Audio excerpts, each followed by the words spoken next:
Mic check, mic check. Good, we're live. Let me get ready. This spirit just woken up. Wait, all right. Let me make the screen bigger. Will that work? This interface ain't good, man. Hi, everyone. Get ready. Oi, all right. Hello, everyone. Welcome to Black Betterment broadcast. Let's quickly switch it over. Blah, blah, blah. Is it that one? This one. Welcome all to the Black Betterment broadcast. I'm your host, Rap Raven. Tell your friends to tell a friend we're live. That's right. It's 188 times we have tried, made attempts to synchronize with Black people to find solutions. What a good idea. Big up all the people live. Big up the round table. Big up Javan and big up all the other brothers and sisters who are locked in. Let's go through our normal intro.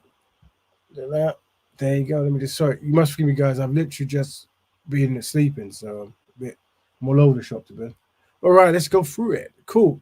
So the Black Betterment broadcast building, Black Betterment building on Instagram. Don't forget to follow that. Let me post it in the group. If you haven't followed the Instagram page, follow it. There you go. All right, let's start how we always start, family. So we are dealing with the triple tragedies, which is white supremacy, anti-Black racism, and the Ma'afa. Now, these triple tragedies have caused us to be in a double dilemma. That means, let me move that for a minute, hold on. What is the double dilemma? It means Black people can individually be efficient, but are collectively inadequate. And Black people may know a friendly non-Black person. However, collectively, Black people have no friends. So for that double dilemma, we need a single solution, which is the Black Betterment. So Black Betterment is a lifestyle of Black people continuously helping Black people. And we promote that lifestyle on this broadcast. That's what we do. We all over the world, locally and globally, we try to find solutions for Black challenges, and we baked into the lifestyle we're promoting. You know, it's a forward framework, a foundational framework, a fervent framework, and all the other frameworks you think about, all in one. So when we practice Black Betterment, there's two types. There's the Black Betterer and the Black Betterment Builder. All right. So if you're very hardcore, want to be really, everything B1, everything Black first, then you could be a Black Betterer. But if you just want to do one or two things, then you could just be a builder. And we always unpack that as time goes by, because sometimes it might be very challenging for someone to be continuously pro-Black or B1. But we have ways of how you can do it. If you didn't know, now you know. And we always focus on three areas. Which we call the triple triumph, and that's Black families, Black economics, and Black health. So we always play videos, we always play case studies, and we always ask the viewers, see which one of these videos connects to either Black families, Black economics, or Black health. Because these are the three triple triumph. These are the three important areas of people activity that we focus on, which is good. Oh, yes. There we go. So, yes, let's break it down. So, the 4 A's of advancement, we have the awareness of white supremacy, anti-Black racism, and Ma'afa. Then we go to the analysis, which is research and data, which we do in this show. And this lets us know about the double dilemma. And the aim is to practice and promote Black Betterment. So we want 84% of the Black population worldwide to practice Black Betterment. And so how do we action that? Well, we locate the potential open door elite, innovator and influencer class to practice and promote Black Betterment. So we're trying to make the concept of Black Betterment alluring to the innovator, and the influencer class. And we'll break that down maybe today as well, whatever, maybe not, who knows. But everything is done from a systematic standpoint, a framework, and it's all putting Black people's needs first. And how can we live in a way that does that? Well, this show does that. So you are part of that process. So, we don't need drive-by criticism here. We need drive-by, stop, park collaboration, you see? So everyone's opinions matter as long as you're putting Black people's needs first. And that's what this broadcast is about. All right. So we're going to set up the link. And when we do, it already is there. So if you want to just click on it, big up everybody, family. Don't forget the 4D values, which are discipline, dedication, dignity, and discernment. As long as you remember those 4 values, it should be very easy for you to communicate with Black people, especially on this broadcast. All right. Let's not use any kind of derogatory terms. I know it's very hard. I know sometimes they miss this, but if we can just use descriptive terms, especially on this show, it'll be very easy, because whenever you try to find solutions for Black people, unfortunately, because of the double dilemma, we start maybe get high anxiety, insult each other, So there's a way we can minimize that, and one of the rules is don't have any derogatory terms used against each other, even if the term might be used where you're from as a commodity or what the word is, blah blah blah. Don't do that. All right, fantastic. So what's today's fantastic episode about? Well, it's fun learning for Black children. Last week we did a similar one. This is part 2, I guess. We discussed ways to make learning alluring for Black children. Right, and then the second one is Black Wealth Gap. Very important on that. We discuss how to use the racial wealth gap awareness to motivate Black Betterment. I mean, I'm gonna be collating. I've got databases. I just need to put them into forms of PDF and stuff. But it's looking around the world at Black people as well, and spoiler, it's usually low to mid in all things. Some in England they separate Black by Black Africans, Black Caribbeans. Funny enough, Black Caribbeans in the UK are have a better wealth gap than Black Africans, but Black Africans are better educated than Black Caribbeans, they say. But when you put it together, it's still very low. So just the awareness of that, and why that is, it's important, and how to change that is part of the show. We do that as a strategy. What else? Have I got any stuff I have to say? Martha, blah, blah, legacy, blah, blah, blah. No, that's cool. We're going to be this. So before I start talking about the videos, as we always do, as we get ready for the actual show, I just show you videos that came on my algorithm and give you our thought process. So let's see if let me see if I can find. So these are just random videos that came on, and as they come up, I shall give you the Black Betterment perspective, and you shall chime in if you wish. So first one is this brother here. I'm going to try to end it before he starts swearing. Outside your race, the Black only people talk about things to do with love and miscegenation and stuff like that. They start swearing. So we try to cut it because it's quite vulgar. Well, this is a brother here. I think he's got some kind of influence, and I think he answers questions in a car. And this is his concept to if you date outside your race, let's hear that. Listen to him. Listen, if you date outside your race, the only people that you're letting down and upsetting are racist people, because love has got no color. And what the fuck is it? I tried to blow out the M word there, but the F word. But stop them one more time. Listen, if you date outside your race, the only people that you're letting down and upsetting are racist people, because love has got no color. And let me stop it there, please. Yeah. So yeah. So once again, what we try to do, try to give the brothers and sisters a way to defend from this. So what we say here, and this is the philosophy that we say is, there is a framework or philosophy known as white rightening. Write that one down. White rightening. We promote that here.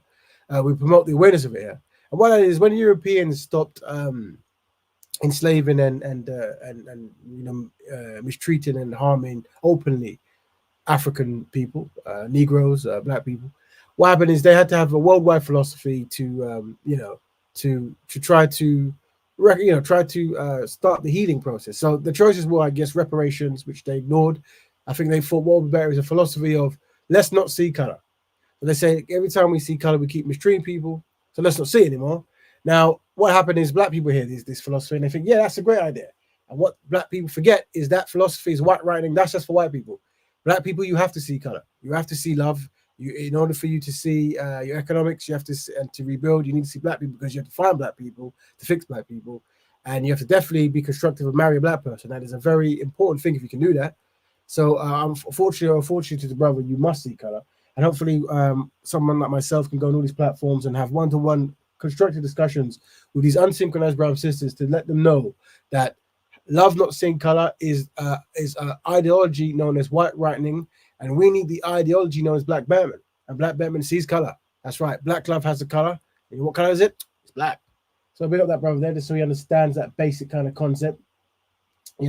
Once again, let's pick up Black people are the only ones who say love has no color. That's right. Unfortunately, when I started, we are unfortunately collectively inadequate because we've been through so much. So Black Betterment is here to make us collectively inadequate. And one way is you have to know your group you're trying to fix. So we can't use white rightening philosophy. We have to let that to the Europeans. They have the legacy of mistreating Black people historically and today, but historically is what we're talking about. And let them try to, find solutions for that terrible past. We have to try to rebuild from that past. So, brother, if you're ever hearing the show, feel free to jump on. But we have to say that it's error-prone behavior. Love has a color. It's black. Black love is the color we're looking for. So, big up to you, brother. And I wish you well and know you are loved. All right. Let's see what else videos come on. Let's see. Love Has No Color. Oh, this one. So this one as well. Let's have a sneak peek from my brothers and sisters in the States. For those who are not watching, it's like a, they call them rappers these days, but they're not really technically rappers, but their art form or what they present is rapping. One called Sexy Red, dancing in front of a sun. Get up. I ain't gonna never stop talking about it. But we need to have a petition to shut the Sexy Red and all of these 304s down. There's a video out now where she twerking in front of her son. It looked like her son trying to tap his mother's behind if you watch the video. Horrible display. And this is what black women are becoming. Let me tell you why I say black women, because young or old, Sexy Red, Sierras, Erykah Badu, all black women now in 2024, you have reduced yourself to twerking and nothing else. All of y'all are applauding this. Erykah Badu put the shit out with her butt out. Y'all say she coming out, that's good. Sexy Red does the same thing, that's good. What are we teaching the goddamn youth? What are we teaching the young boys and girls that got to come up and raise? They just gonna walk around naked. By the time that generation comes, they just gonna walk around naked. That's how disgusting this is. Yeah, so sort of circling. I think this. So remember, I think it's like a white gentleman and a black gentleman who's pushing this artist, and I think like shock jock and shock sells, and there's going to be a lot of it.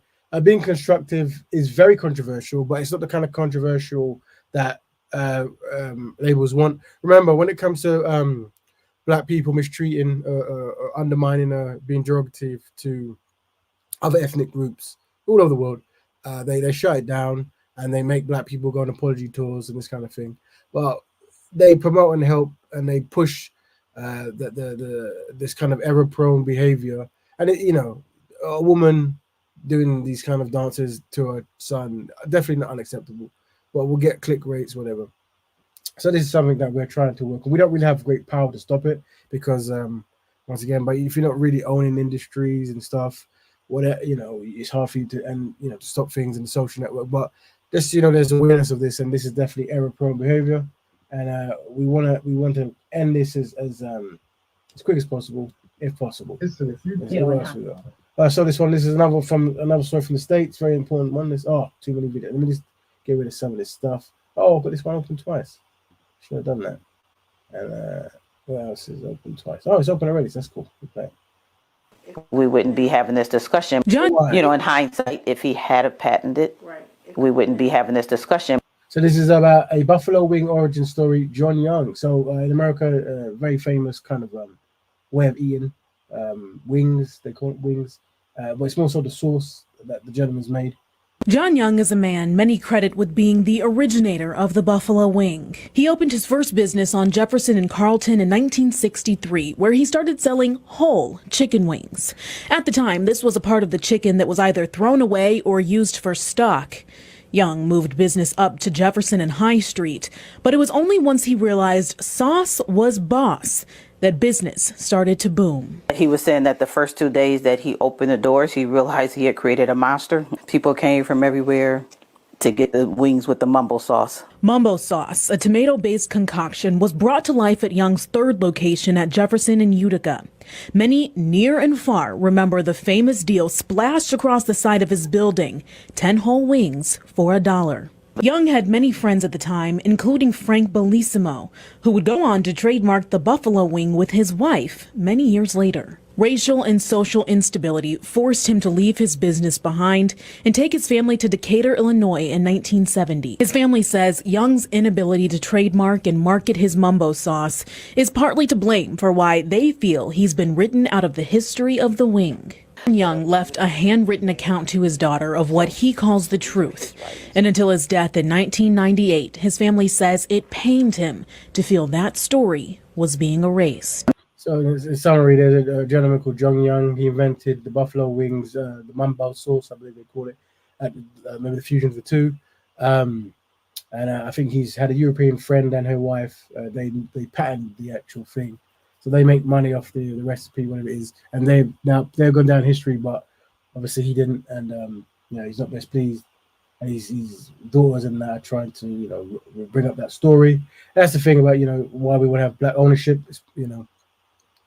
Black patents, there's many things in the time of slavery, all through the diaspora.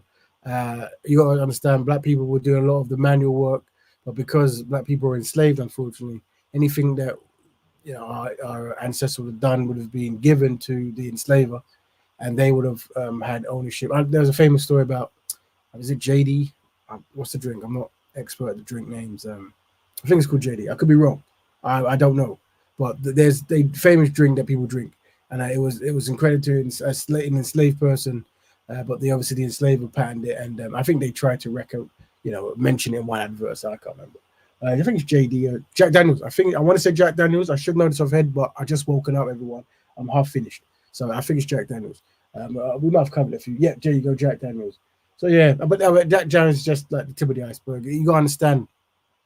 Enslavement, there was so many. That's why Black Betterment is so important. I mean, no matter what, one of the strategies we've got to do is really try to paint pictures to our family about what enslavement is, what colonization is, what that process really is. And that's why it's very important that descendants of slaves and the descendants of colonized black people really work at that solution. And sometimes you can't because we're so unsynchronized. That's why we promote open door elitism. Only people who understand that concept working together to create an environment where those who just can't understand will understand, and then by osmosis, everyone will be on code. But yeah, it's a shame really. But that was quite normal back then, for black people to invent things and get no credit, and that's a shame. Yeah, and this ties into our topic. So let me just see if there's any more stuff. Hold on. Welcome back to the channel. In 5 seconds. No. And hi. No. Yeah, so I think we can now start the thing. So let me go to the topic. Then we can start a fantastic show. So that's just me doing our Black Betterment perspective of the algorithm stuff. Most things I get in the algorithm's terrible because that's how the world is. But we have a Black Betterment perspective of the videos. So now let's go. Let's do the quick one because hopefully you guys can jump in. The first one is fun learning for black children. We discuss ways to make learning alluring for black children. Yeah, so the thing is, we've got kind of like be very direct with wanting black children to be educated, to have skills and learn and use those skills to improve their lives and obviously their community's lives, and then marry another brother or sister depending the opposite of the person, and then generational wealth and passing down knowledge, all that good stuff. But we have to be very deliberate because if you're not deliberate, this won't happen, and that's why we have to start with how do you make learning fun. So I was looking at some in Nigeria. There's some kind of game show. Let's have a listen to this one. Hold on. Multiply 1 over. Let's go back. What is the 64? Correct. Multiply 1 over 3 by 5. 5 over 6. Correct. What is or are the prime 2. factors? Correct. The cost of price of a gas cylinder is 8,000. 24,000. Correct. What is the 7? 28. Correct. What is the sum of the prime numbers between 1 and 5? 10. Correct. Convert 70% to 7 over 10. Correct. Express 0.000. 2.4 times 10 is by minus 5. Correct. Convert 4. 0.8. Correct. Approximate 5 to 5. 530. Correct. Simplify terms by minus 4. 0.00001. Incorrect. What is the square root of the product of 4 and 9? 6. Correct. How many hours are there from 10 a.m. to 4 p.m. on the same day? 6. Correct. Simplify minus 17 plus minus 8 plus minus 10. Minus 35. Correct. How many prime numbers is 1. Correct. Find the value of 60 minus 70 minus 40. 30. Correct. Find the HCF of 8. 8. Correct. Evaluate the square root of 6 bracket 6. plus 2. Correct. Find the product of minus 4 and minus 24. 6. Correct. Evaluate 25 minus minus 30. 55. Correct. Wow. There you go. I think there's some kind of game show. If anyone knows what that is, I need to find the full clip of that. It came in my timeline.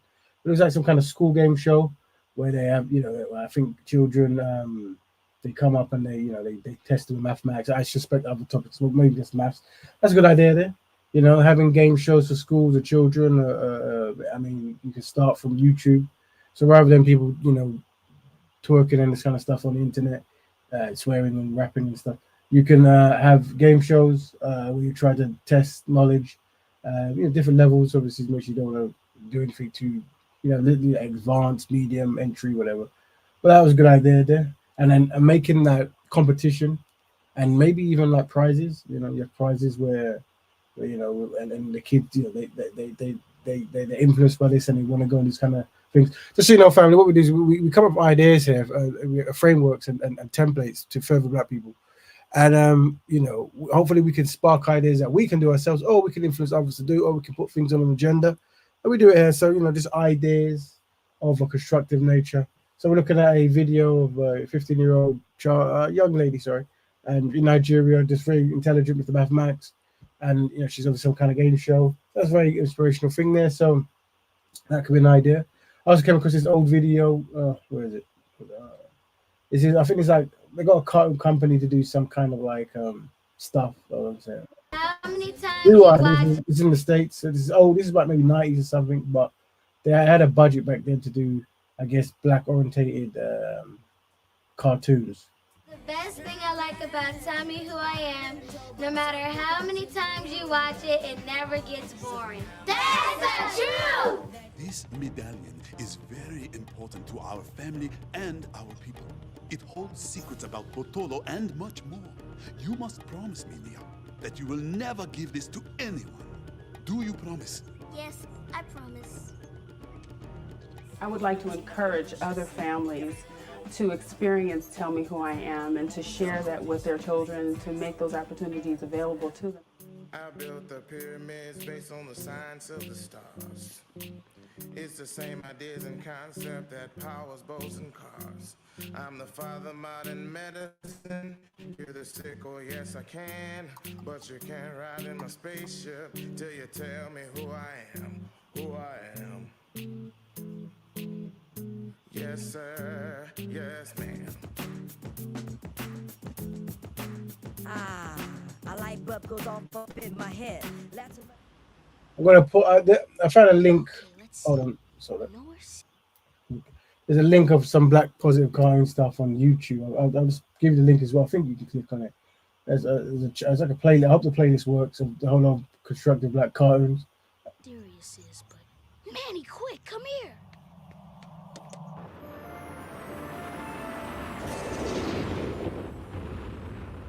That was so close. It looked like it landed near the park. Kwame, tomorrow's a school day. You and Manny get in bed or no more sleepovers. What was that?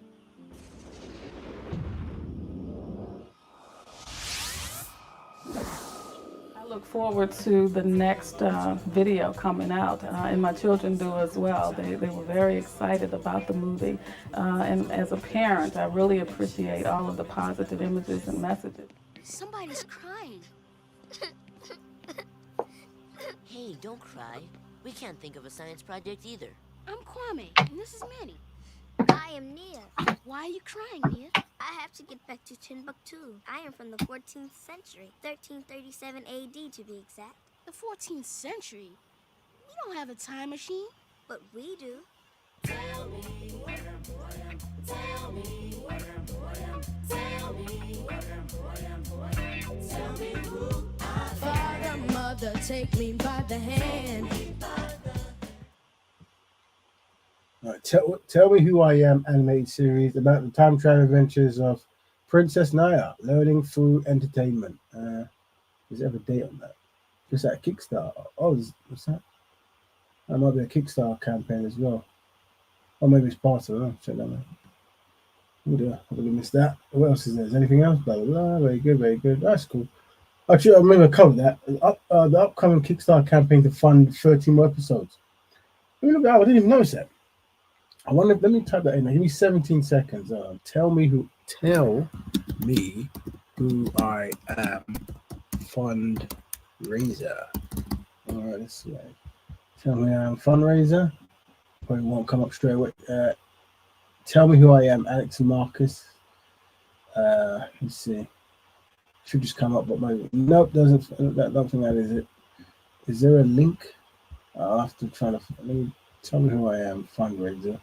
Say cartoon. Nope. Once again. Okay. I'll see if I can find it while I play something else. But yeah, that'll be interesting. Anyway, right. Cool. Is that it? Is that all the stuff? That is all the stuff. All right. Let's go. I think that's both the videos I have. Let's go back. Obviously, very quick segment, but it'll be good if mothers and fathers jump on and they give your concept about fun learning. What do you do for your children? What we could do. Obviously, if you don't do anything, the internet and the algorithms will raise your children and they will be unsynchronized. That's what happens. The world teaches our children to be unsynchronized with Black Betterment. That's what is rewarded. So you have to have active steps to about that. You see. So what's the next topic? So we'll jump back on when obviously guests come on, because when guests come on, they can go what they like. But for now, we're just going through like a machine gun. Rat-a-tat-tat.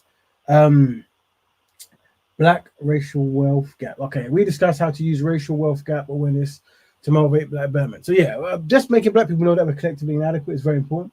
A lot of people, they have anxiety by this concept, and they try to debate it. But I think being aware that there is a collection of shortcomings and we don't value teamwork is important, just so we can change it. So I mean, what I'm going to do is I'm collating data about all the English-speaking countries first. So America, England, UK, and Canada. And I think some of the stuff. Let's look. I couldn't get Canada videos. I got like PDFs and stuff. I didn't get videos. I've got some videos here about America, some about England. So let's have a listen to them. Living in just rewind. Tone Talks brings to you the racial wealth gap in America, explained in 60 seconds. All right. In America, there are 190 million whites, living in just about 82 million homes, while there are 40 million blacks, living in just over 14 million homes. To truly understand the racial wealth gap, you must look past the income of these families and evaluate household worth. According to demos.org, in total, white American households own 90% of the national wealth. In contrast, Black Americans altogether own less than 2.6% of the national wealth, with most of this small sliver being in the hands of Black baby boomer retirees. Black working age families are largely invisible nationally in terms of wealth. To give a clearer lens, the bottom 50% of American households control only 1% of the national wealth. And of the total 14 million Black households, likely over 10 million Black families fall into this bottom group that owns nearly no wealth. The racial wealth gap is real and it's growing. While 10%, or about 8 million white homes, are worth $1.4 million or more, according to Slate.com, when you deduct the family car, 50% of African American homes, or over 7 million Black families, are worth no more than $1,700.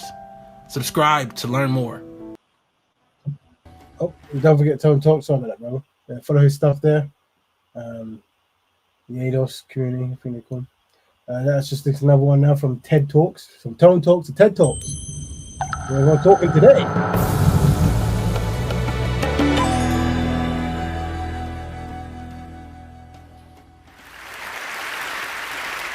For those listening, we're looking at Black Wealth Gap. We discussed how to use racial wealth gap awareness to motivate Black Betterment.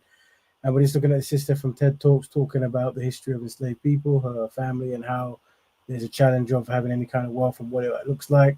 So, and this is from America. Our case study today is America and the UK. Couldn't find Canada, but it's the same. The data is the same. Similar. Did she give a name? Shame on me for not writing it down. She did at some point. There it is. Kendra Newsom Reeves. There you go. And she's again her perspective. Some people might agree with some don't. But what is important is, trying to change that wealth gap. Many people have their opinions, and feel free to jump on and give your perspective. As long as we're constructive, we're going to try to find a solution to these challenges. So that was a sister from the States and TED Talks giving her perspective. There's some brother a UK brother from the UK's perspective. Let's see what he has to say. And welcome back to the channel where we make wealth building a mindset. My name's Warren. I'm a banker and property investor in the UK. And today we're talking about wealth inequality, specifically the UK racial home ownership wealth gap, how home ownership varies across the races in the UK and why that's important. But before we get into that, do me a favor and smash that like button and share this. If you're feeling extra nice, share this with somebody else that you think needs to know about wealth and needs to build their wealth, because we're not trying to do that alone. The mission this year is to take our community, our friends and our families with us on a wealth building journey. So guys, why is this an important topic to be covering? Well, we know that between the races, between the communities in the UK and many other countries, there are disparities in income and, more importantly, wealth. And wealth plays a huge role when it comes to predicting outcomes for people's lives. And in the UK, home ownership is the second biggest source of wealth across the whole population.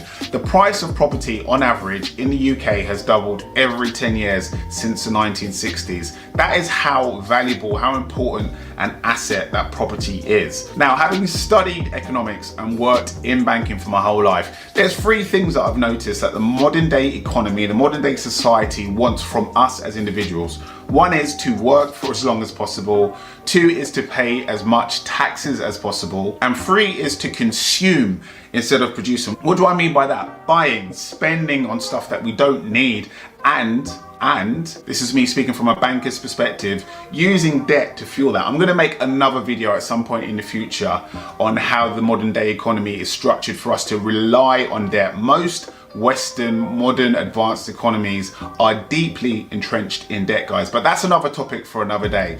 So when it comes to that, working for as long as possible, paying as much taxes for as long as possible, consuming using debt and not producing, how do we separate ourselves from that indoctrinated view that we've been taught throughout our whole lives, working towards something that's countercultural, building wealth, producing, not consuming? Yes, we have to work, yes, we have to pay our taxes, but there's a way of doing that whilst enjoying life, building wealth, and leaving an inheritance for our future generations. And one of the answers to that is property, guys. It's incredibly powerful. It's an effective tool at bridging the racial wealth gap, undoing the UK home ownership racial wealth gap, and leaving an inheritance for our future generations. So let's look at some government statistics and data that gives us a snapshot of where we are in the UK right now. So this data here is taken from gov.uk, and what it does is it breaks down home ownership by ethnicity and area, so where you are in the UK,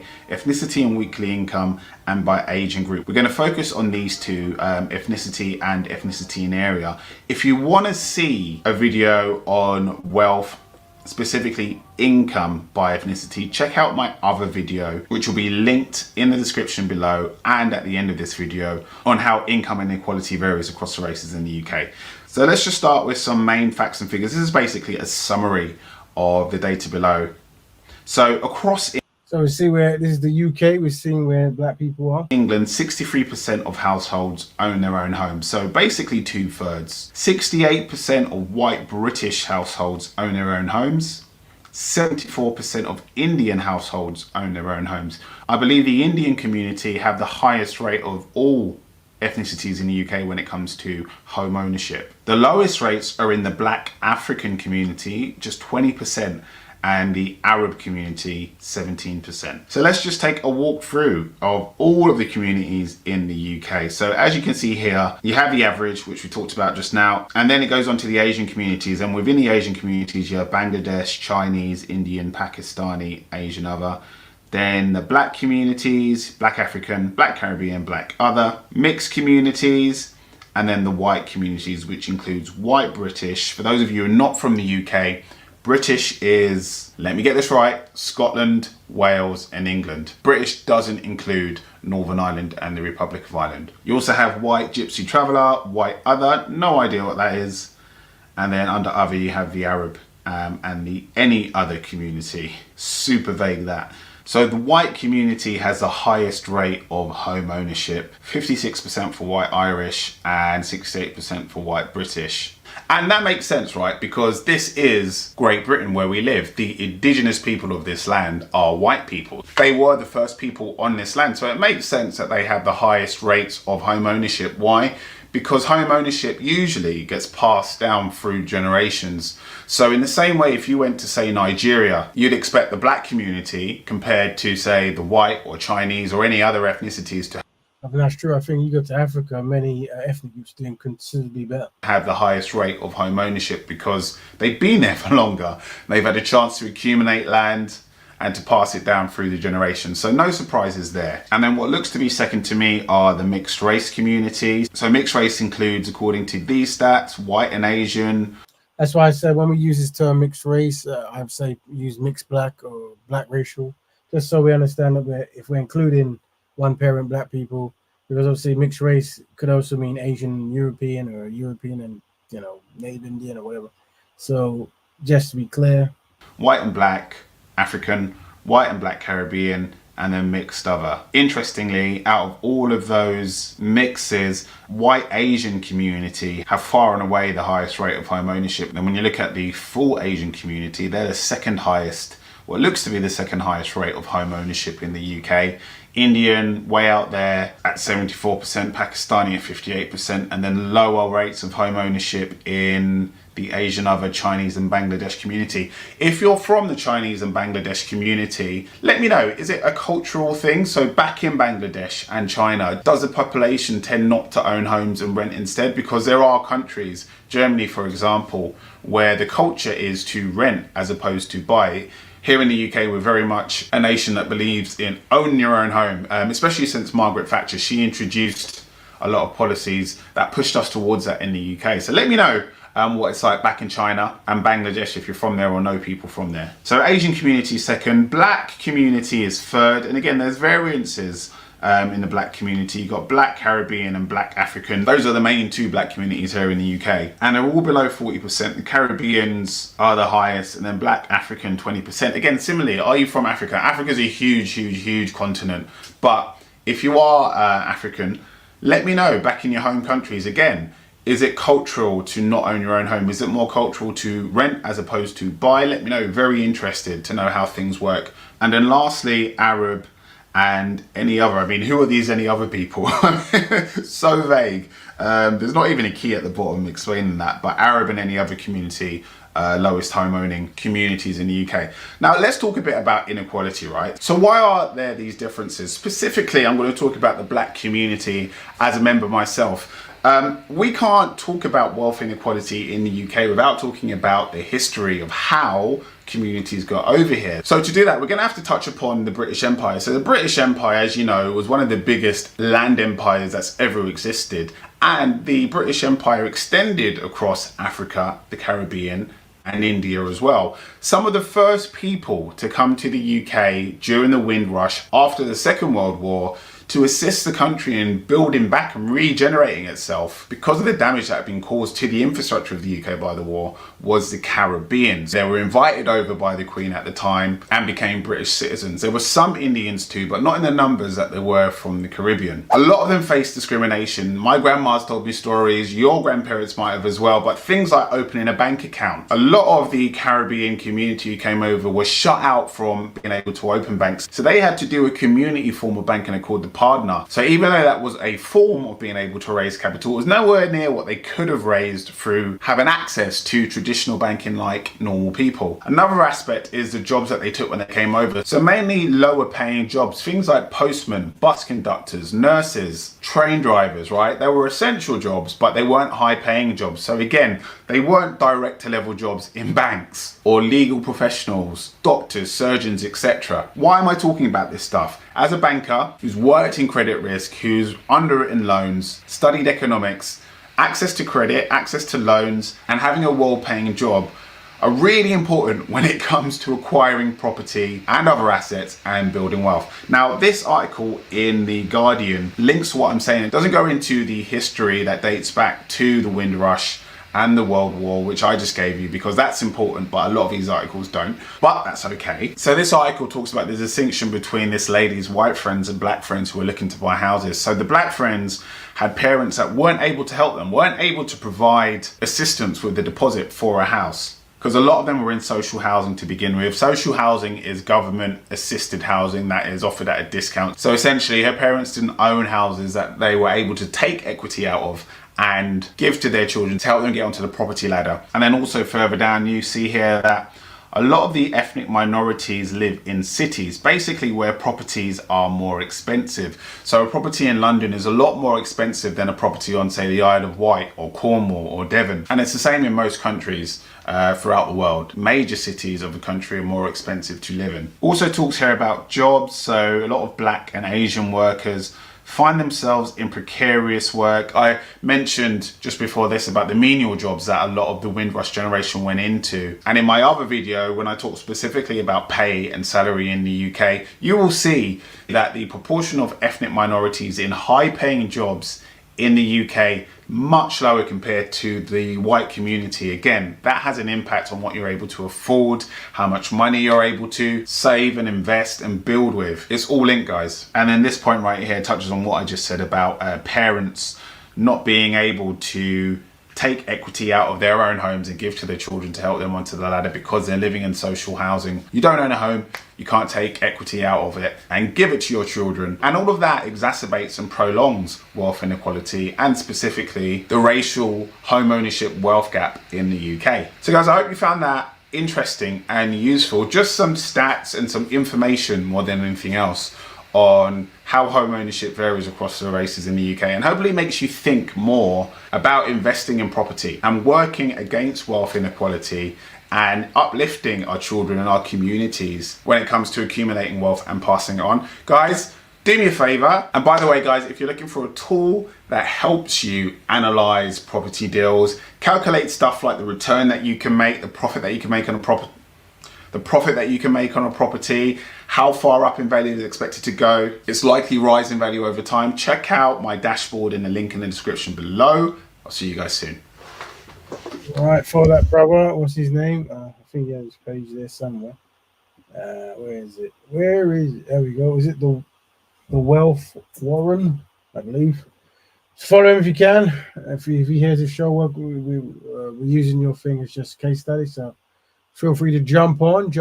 What are we doing today? We're talking about the Black racial wealth gap. We discussed how to use the racial wealth gap awareness to motivate Black Betterment. So yeah, so obviously people have strategies of how to improve the wealth gap and so forth, but more so what I'm talking about here is awareness of there is a disparate, there's unequal nature going on, and awareness of that can make us come together to find solutions. That brother has that solution, but hopefully Black people work together to find that solution is the real goal, and that's what we call Black Betterment.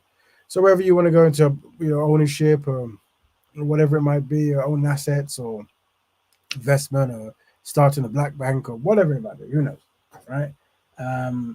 The idea is as long as you have a black first concept, that's what we really want to sort out. Let's read some of these. A lot of people have comments.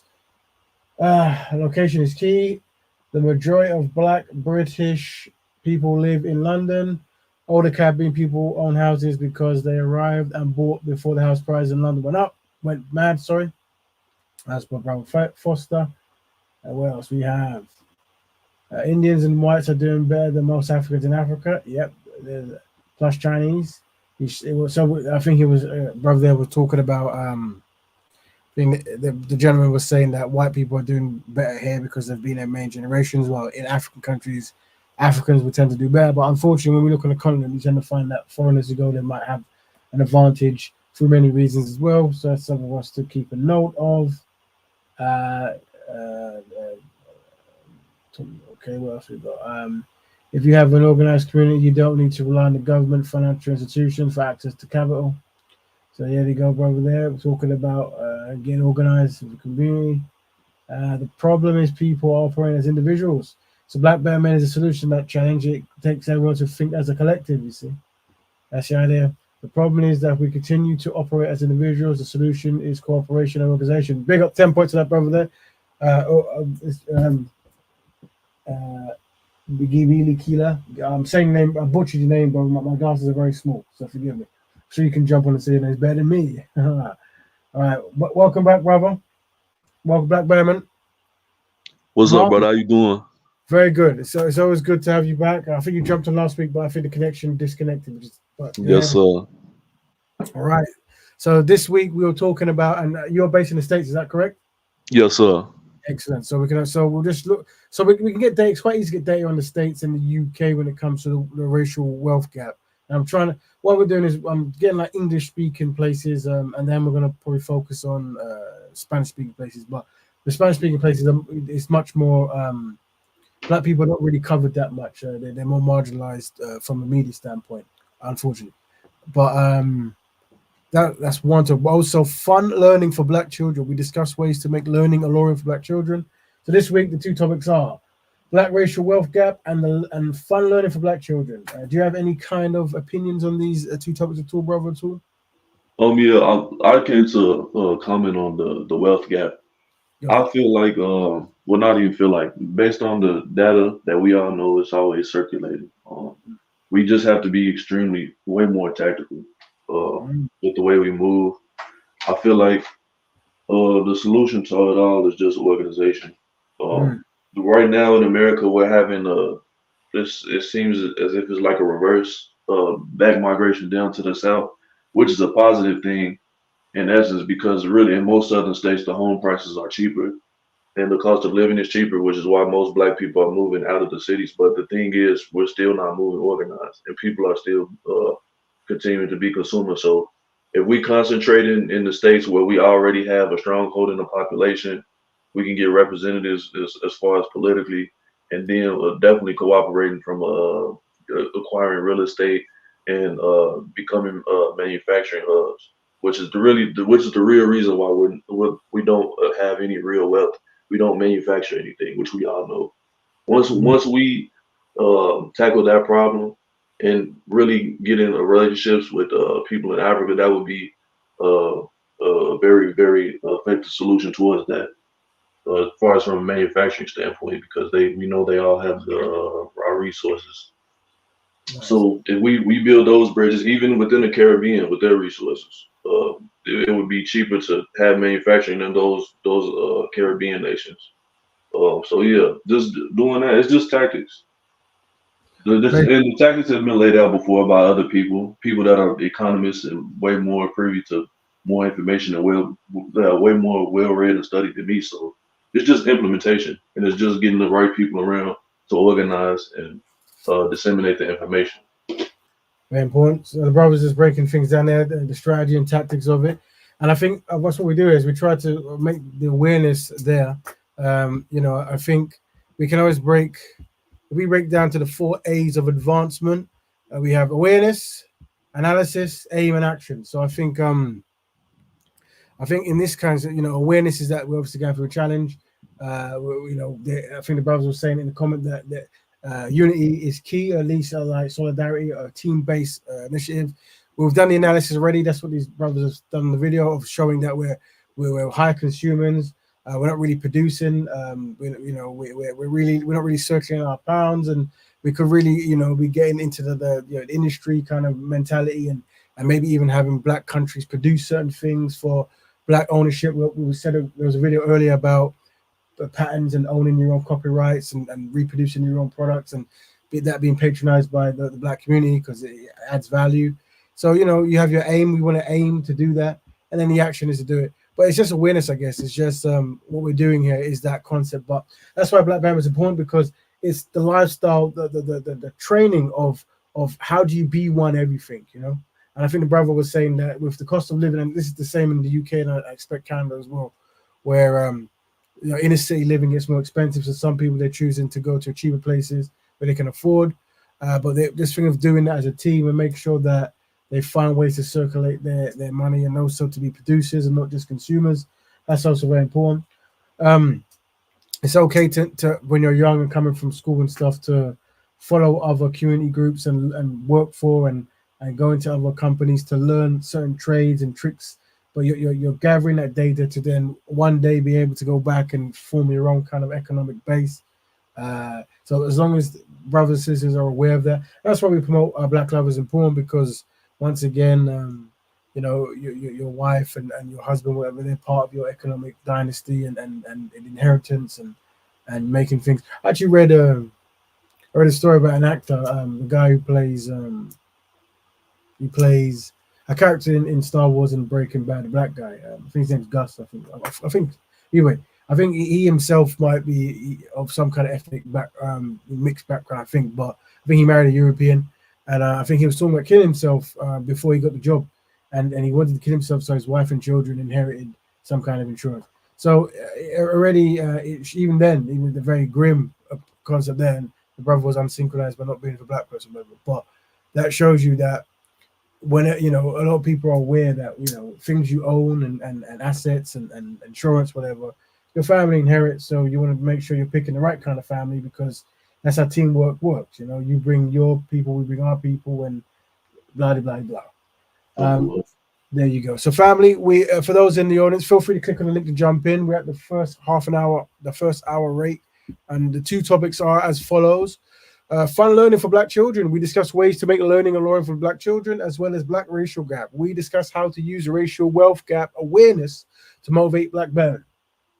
So it's all strategies here, family. So obviously, people had a lot to say in the forum. If you have any questions, feel free to push that in. But if not, feel free to jump in. We looked at a TED talk from a sister there, as well as a UK brother wealth channel he had, talking about why there's a wealth gap. I wrote down some. Trying to think of. Also, I've got tons of data and stuff in this. Let me type Black. I've got to really collate some of this data I've got into some kind of PDF just so I can share it. What's this? I find Black Betterment. Yeah, but it's interesting to know like where Black people are located and stuff in numbers. Black. Let's see what happens. Black. Let me type Afro. The story of Afro Black foods. Maybe ABC. That might be one. Oh, that's nice. So yeah, let me see what I've got there. I've got a database of where most. So also where Black people collate is important as well. Like the area. So obviously in England, where you know where more, there's the biggest Black number is in London, and then I think it might be Birmingham. Afterwards, I think it might be. In America, I want to say Texas. Could be wrong. Maybe Chicago. The entire South is there's a like Louisiana. They have a huge Black population. Georgia, not really. Florida's not really. They got a mix of everything. South Carolina, really every place in the South has a very, very large Black population. Louisiana's to the point as a state where it's almost, I think it's like 45 to 50. So if all it would take was like, I'd say like 5 million Black people to move, and Louisiana would be a majority Black state, which strategically, as far as getting representation politically, that would be an area where people should go. Yeah. And start building institutions. And a lot of these places we're talking about are rural, so they're not really I would say population hubs, as I said, so they don't have a lot of the amenities. So we can definitely build those. That's important. So I was looking at it. So yeah, and just overall population in general. So I think so North America, the overall the Afro. So look, this Afro Mexicans make up 2,576,000. Black Canadians 1,547,000. The Afro Americans are quite big. That's 460 million 9,360,000, something like that. And then the Afro Caribbean is 26 million 388,000. That's I guess the whole Afro Caribbean in the Afro Caribbean, that is in the Caribbean. Afro Latin make up 27 million.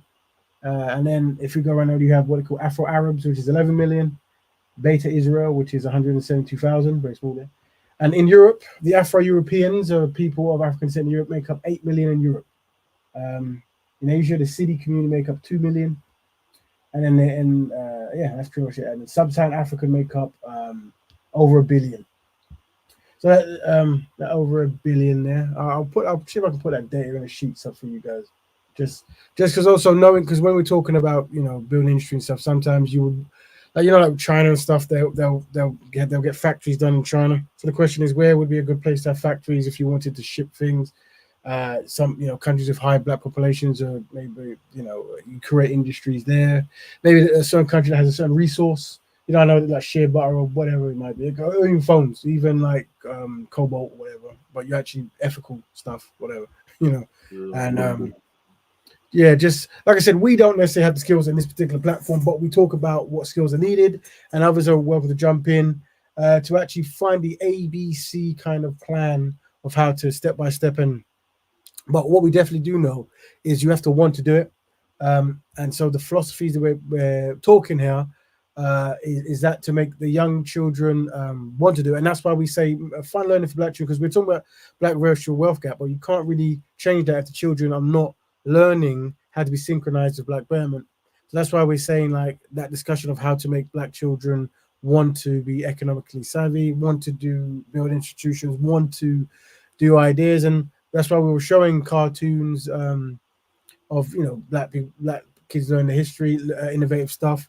Just also teaching black kids some of the painting things that black people did. I think we did a show about the brother who invented Super Soaker, as well as the brother who invented game cartridges.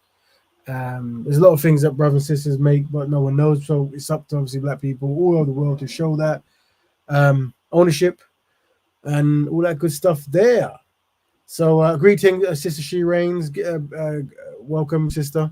So we're joined by Kamal. Kamal. Yes, Kamal. Kamal. Sorry, I'm all saying things wrong. You good? It's good. Let me write that in proper so I come out. So yeah. So yeah. And that one comment by brother Javon Garvey, it's not gaining control of them gaining control of the resources. It's largely based because we don't manufacture or refine the raw materials. So once we start creating factories to refine the raw materials, then we will have control over the rate of exchange will go down. You'll have more control of that.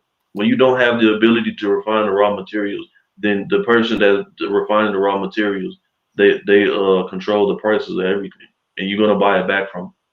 That's an economic that's a huge economic disadvantage. Yeah, that's very important there, what the brother's saying there. That's very important.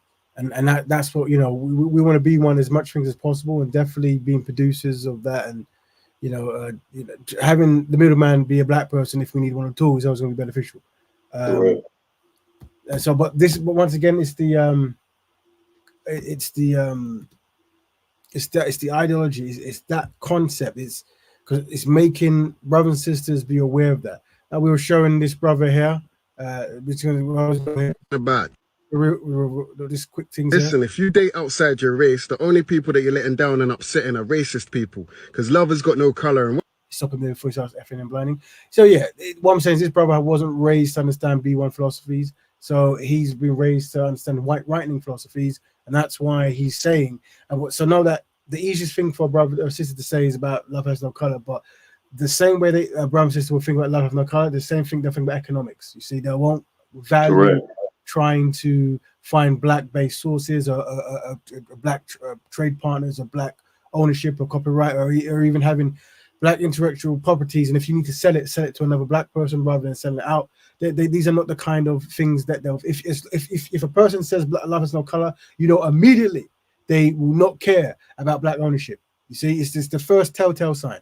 And unfortunately, especially in the UK, this has not been taught. That's why you have this kind of kumbaya concepts always been further promoted.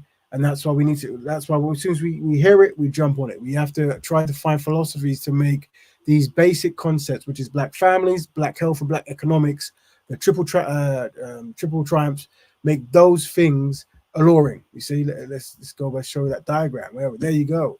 So black families, constructive black man, constructive black woman makes a constructive black family. Black economics, black people owning industry and institutions and supporting black-owned businesses, and black health. Train and exercise regular, eat healthy plant-based diet with low sodium and sugar, drink plenty of water, and watch your stress levels. That's a hard one now, but don't forget to do that. But we also big up all the brothers, especially the brothers and sisters who come along. And that's the idea. Sometimes you're trying to find constructive networks, and you're looking at it. There's not that many on the internet, unfortunately, that we can find because of the algorithms. But when you do, you find people you can really resonate with, and then you try to do constructive work.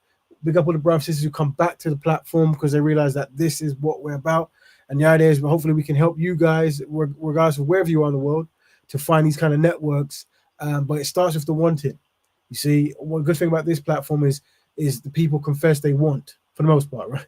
So now that we know we want, we network and we make those concepts alluring. We make those concepts make sense, and we try to teach that to the youth. So we broke down before, for those who are new or not new, one of the strategies we deal with Let's see if I can find that fantastic thing we have here. So one of the strategies we deal with, and that's what we're doing here, is in order to get information out, don't forget to eat healthy, everyone. Got a lot. There we go. We are talking about having that concept 2.5%, which is I expect Spender Brothers here, of those we call the innovator class. You see, having those people come together and really talk about and come up with ideas that make people be one. Black first, Black Betterment. Make very important how to make that concept alluring. How to make Black people always think of Black people in all areas of activity. Always, never ending. Whenever it's constructive possible, fix Black issues. Right. So this is what we're doing. Yeah. And then what happens is those 2.5%, the innovator class, they network with the 22.5%, the influencer class, you see, and a person with the ability to influence by promoting on social media is just one of an example, but generally any kind of influence, it could be anywhere, your TV, family groups, in the park, whatever, right? People of influence nature. Those two groups together, we call them the open door Black elite, the critical mass team, you see. And once those people start working in unison, right, then what will happen is the rest of society, the what we call the Black imitators, a person who copies the behavior and actions of another. So what's happening? We saw that brother just in the video before talking about love has no color. He's imitating something he saw. You see, it makes sense to him to talk that because somewhere someone said it in a sexually pervasive way or whatever, and he followed it. So the idea is the innovators and influence have to make Black love, Black economics, and Black health alluring for Black people. And it's through branding, it's through strategy, it's through sleight of hand. Who knows? That's the idea, right? And then when that starts happening, Black people will be looking to start businesses, looking to train children to do something, looking to find a constructive Black wife and a constructive Black husband, blah, blah, blah. And that's what it is. But there has to be awareness. I think there's so many brothers and sisters think that things will change with no awareness. No, with no awareness, you need awareness. Then you need analysis. Then you need the aim. Then you need the action. You see, big up brother Dominic as well.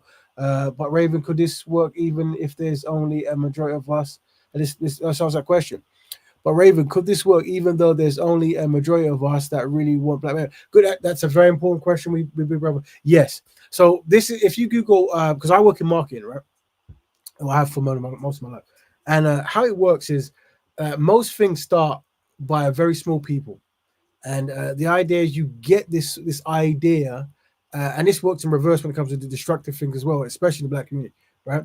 A very small group of people come up with an idea, then the influencer class promote it out there. People have influence in some nature, and then it resonates, and then it just becomes a part of the cosmos, right? A part of the the paradigm or whatever, right? It's just there, yeah. So the idea is how to make Black betterment. So we've taken this concept, right? Black people helping Black people as a lifestyle. So let's break down the science. The thing with so when you look at like religion and this kind of stuff, these are very good ways to keep people in order. But unfortunately, because Black people were conquered, enslaved, and separated, this idea of Black people have so many different religions and cultural ways of life.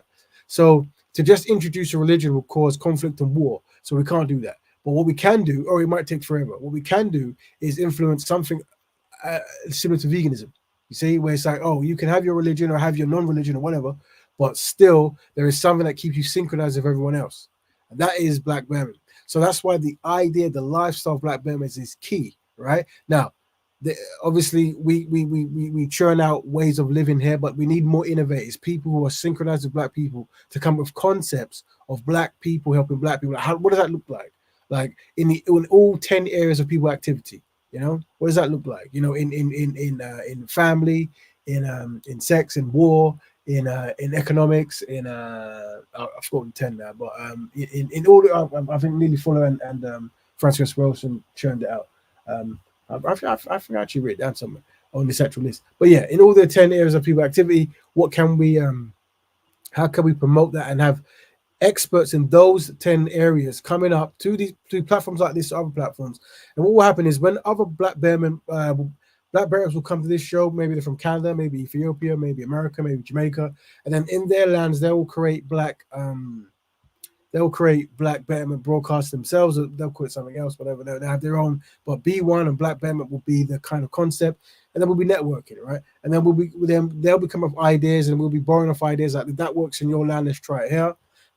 but we all acknowledge that we are practicing the lifestyle of Black Betterment. We acknowledge that you might be Muslim, you might be Hindu, you might be atheist, you might be this, that, and third, but you are practicing a universal lifestyle known as Black Betterment, and that doesn't compromise on anyone's lifestyles here or there, give or take, and then we borrow from each other, and then we'll come up with certain concepts. Like one concept I'm working on is that concept of like maybe like we mentioned, I've got a list there. So we mentioned like there's many different Black cities around the world. So in Black cities, there's more so countries where you have minorities, where you're the minority group. You create maybe a building called the Black Betterment Building, and maybe it's funded by the community. And in that building, they're responsible for looking out for the benefit needs of Black people. Maybe there's certain courses going in there. Maybe you do certain courses in that building that learn whatever the most important trade needs to be at the time. I don't know. And maybe you have Sunday schools in there. I don't know. So you have a concept that that goes across the wall. Let's read more questions. I see more coming in. Let's see. All of the non-Black people who own the shops. Let's see what it says. All the non-Black people who own shops where the Black pound is spent are not in relationship with Black people. How many Asian men are selling weaves and relaxers are married to Black women, for example? Very true. All the non-Black people who own shops where the Black pound is spent are not in relationship with Black people. Yeah, that's another thing. We have Arab, Asians, and most Arab and Europeans, whatever, but who will be in Black economic places, all in diaspora, even in the continent, and that they will be more profiting from Black stuff. So that's another thing. Like once again, Black Betterment is teaching the Black woman she should make her own kind of Black hair products and own it. That's very important. Once again, the lifestyle will change all that, and then that we will support that. We have a thing called Co-Unity Spend. Fair enough, it's actually the logo of my icon, which I can't seem to change, but it doesn't need to because it's very good. But that is a concept where we systematically shop in people's. We get a database of all the brothers and sisters' economic bases and shops, and then month to month we shop there as a kind of like event, take pictures and all that good stuff. That's the concept there. Don't forget that concept. Let's read more. So so let's see what his brother says. So I'm saying is swirling interracial relationship the reason why the Black pound doesn't circulate in the Black community? I don't think so. No. Remember, brother, this is all holistic stuff, right? So the thing is, we could give one solution, but then as long as it's like having a hole in a boat, you've got kind of you've got to put you got to seal all the holes in your boat before people jump on your boat, or you might sink. So we're saying that if we're gonna it's like this. For example, we've got a concept called Co-Unity Spend, where we have a database, and on databases, it might be a Black shop, a Black restaurant, a Black this whatever in Birmingham or in London or wherever, and we're going to get as many people as rich people to go there and shop, and maybe buy the entire shop. We have so a low presence in economics that it's possible for us to literally shop each other out of business, which is a good thing. But the problem is, we have a database. On the database, we have to have a hierarchy in it. So, does that person who worked there, are they married to a Black person? Because we could make them millionaires in one day. But then if they're married to a non-Black person, then we know that that's a hole in the ship, right? Do they do activities where they give back to the community or do incentives community? That will up the chances of us going visiting their establishment. So once again, it's all holistic, isn't it? Like Black people know that if we do things that benefit Black people, we're more likely to be higher on the list. And then being higher on the list means you make more money. So it's like, so all Black businesses are actually centering Blackness in order to be higher on the list, but Black people are winning while they're doing that, you see. So it's, once again, I think there's incentives for Black people to be unsynchronized. So we have to give Black people incentives to be synchronized, and definitely marrying your own women is when we're in the group is definitely something we want incentives for. Let's read it. Very good point. I was mentioned to our people. Also, you established earlier that Black British people don't even have any wealth. Well, I think Claude Anderson talks about America as well, but what you'll find is this is what we say why Black Betterment is important. No matter where you find Black people, when we say the double dilemma is Black people are collectively inadequate and collectively have no friends, it's important you understand that. This is a history of anti-Black racism, the Martha, and white supremacy. But by knowing that, you can have a step-by-step 1% gradual improvement concept where, okay, we realize we're at number 100. So next week we want to be 99, the week after 98, and maybe 90, whatever. But awareness is important. And people have to be synchronized in our speaking because we're aware we're at the bottom of the league. You see? Let's carry on reading. Go ahead, brother. May I comment on the brother's numbers comment that he said? Go ahead. When it comes to like numbers, so say you have 100 dedicated Black Better, 50 female, 50 male. They have they have 5 children each, and they're all dedicated and they have skills. Them having 5 children each turns to 250 people. If that 250 children, offspring, progeny, goes on to have 5 children each again, now you're going into the thousands. It has to be each generation is going to exponentially get bigger. The thing is, you just have to get the ball rolling. And when you get the ball rolling, the snowball effect is going to happen. The numbers it's inconsequential. You just have to have a dedicated critical mass. That's all it is. That's what the brother's saying. There you go. There you go. Kamal there, giving us the science there. Very important. Very true. Like I said, it's kind of like that film, The 300. You as long as you've got your core group solid, then it will grow. Let's read more of the stuff. You're correct. Black pound doesn't circulate back in our community because we have a mindset of being a consumer rather than being an owner. So so the idea is when all these things we list, let's write down so we can come up with solutions. Like, what do you do on social media to when you're talking in parties or whatever? How do you word that in a way that makes brothers want to and sisters want to be synchronized, want to go and when as soon as they get their paycheck, they are going to Black establishments, and not necessarily like the brother said in the video, you don't necessarily buy things we don't necessarily need. And if you are going to buy things you don't necessarily need, maybe try to buy them from Black vendors if possible. And then essentially they're probably being paid wages through a non-Black owned company. So the idea is, can you learn as much as possible to start your own trade whenever you can?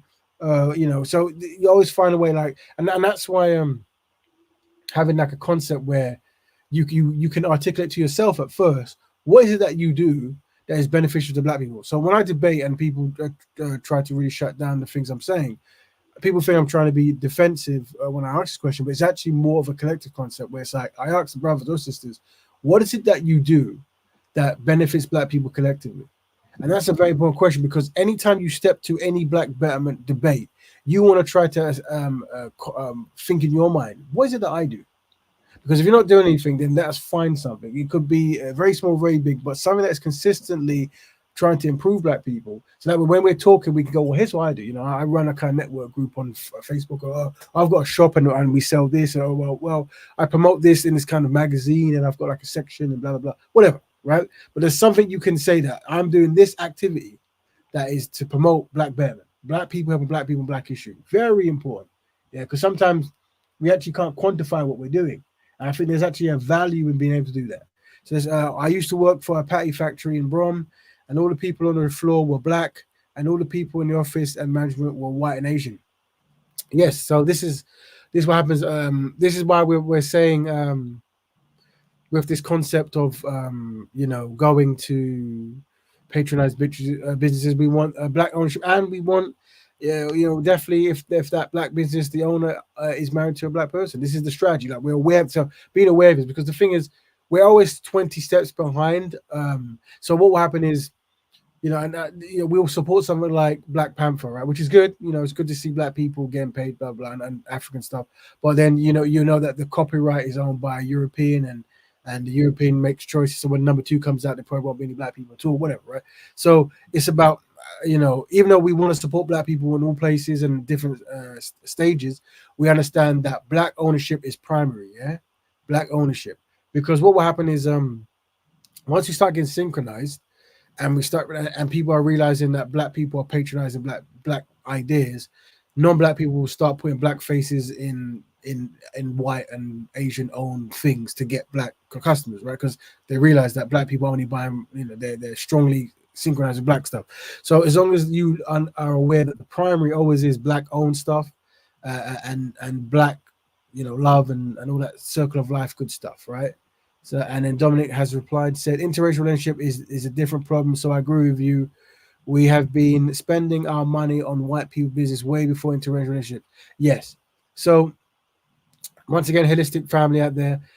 Most of the things we do are not black centered, and that's because we don't have a cultural lifestyle that forces it. So when you look at Asian communities, they'll come over and they'll say, look, go enjoy your life, but you're going to get married to a Asian woman or whatever it is. Also, your uncles and them, they've got a business, so you're going to work for them.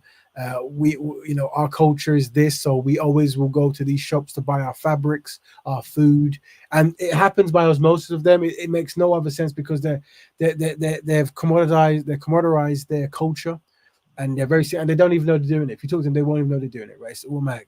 Well, we have, unfortunately, brothers and sisters, this is the truth. We are a descendant of colonized and enslaved people who were fed ideologies that work in the enslaver's best interest. And what we do now, we do things like this. Listen, if you date outside your race, the only people that you're letting down and upsetting are racist people, because love has got no color. And there you go. So that's the ideology that the brother and those brothers, see how he's got passion and venom, and he wants you to know it. So one of the strategies, how do we make brothers like that not say that anymore and say, brother, black love is a revolutionary act, black businesses, black health, that kind of stuff. So that's kind of where we need to be. But we're not there because we are practicing what we call white rightening. That's right, white rightening philosophies. The philosophy of white people trying to make right from the past of being wrong, but jumping over reparations and straight to love has no color. That's the cheaper one, you see. That's the easiest solution that black people have accepted. So to answer your questions, yes, the black people patronizing other businesses before our own has happened all over the diaspora long before. Well, I say long before, but unfortunately, as soon as when I do my history, if you look at Pan-Africanism and this kind of stuff, you look at like a lot of the African leaders, many of them, they had European wives from the colonizing countries. It's a thing, and people think we always ring the same bell and saying the same thing, but I think we have to establish why we say what we say. And if anyone disagrees, by all means jump in. We have to have the Trinity. The Trinity. Oh gosh, I should really write that. If I type in 4, it should go to 6. Should write that. There we go. Look at that. That's why black families, black economics, and black health. You see, these are very key. Family. These are the 3. You see, and people are asked, well, Raven, Black Betterment, why do you always start by saying the double dilemma? Like, is that not negative to say that black people are collectively inadequate and collectively have no friends? No, because when you're going to meet people who are going to talk to you with chest, and they're going to be, listen, man, they're going to say, love has no color. It's a free enterprise. You work who you want to work, do what you want. Oh man, you don't know what you mean. The health, we're all healthy, blah blah blah. They're going to say this kind of stuff. They don't know everything is all interlinked. It's all there. And unfortunately, we're at the bottom in all these avenues. If you look up who is the most unhealthy, who's dying at the highest rate when illnesses come in, it's black people. Oh dear. So black health is an issue there because obviously, if you're trying to build an empire, if you're not there for it, then if you have like the life expectancies of a professional wrestler from the 80s, then that's not good. Because you won't be there to really, support your family and have and build your assets and all that good stuff. Black economics, that's what we're talking about. Black people owning industry and institutions and supporting black-owned businesses. And of course, black families, and this is the one that causes the most anxiety, constructed black man with constructed black woman. This causes much anxiety because obviously, the white rightening philosophy is in the heads of black people. Love has no color. Let's carry on reading. There we go. If anyone has an export business, the government are giving financial grants, especially to the British black-owned business. I did see some advert. I'll read it down somewhere of some black-owned something, some kind of initiative. It came out as a YouTube advert, and where did I put it? I might even put it. Did I actually quickly? Let me see if I read it down. I don't know what it was. I saw something.